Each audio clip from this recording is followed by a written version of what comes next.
In this video, we'll be focusing on EIGRP authentication within EIGRP Named Mode and how it improves the security of our routing environment. The goal is to ensure that only trusted devices can form EIGRP neighbor relationships and exchange routing information. We will review why authentication is used and how keychains support the process. We will also apply authentication under the IPv4 address family and then enable it on the interfaces participating in EIGRP. Finally, we will know how authentication affects neighbor formation and what changes occur once it is enabled. EIGRP authentication is a security feature that protects the routing process.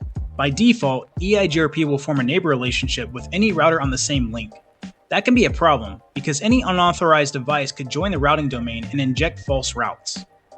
Authentication prevents this. It ensures that only trusted routers can become EIGRP neighbors. Each router must send EIGRP packets that include a valid authentication key. If the key does not match, the neighbor relationship will not form.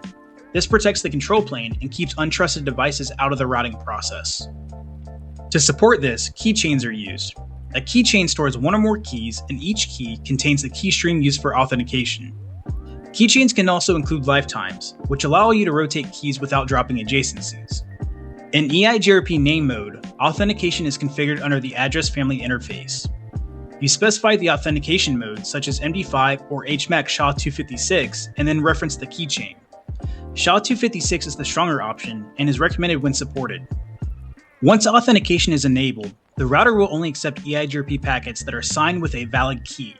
If the authentication fails, the adjacency drops immediately. When everything matches, the neighbor stays up and routing continues normally. EIGRP authentication adds a strong layer of protection to your routing domain. It ensures that only authorized routers can exchange EIGRP updates and participate in the network.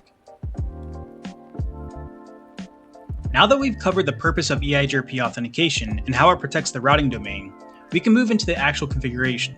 In the next section, we'll apply authentication on the core and distribution layer links.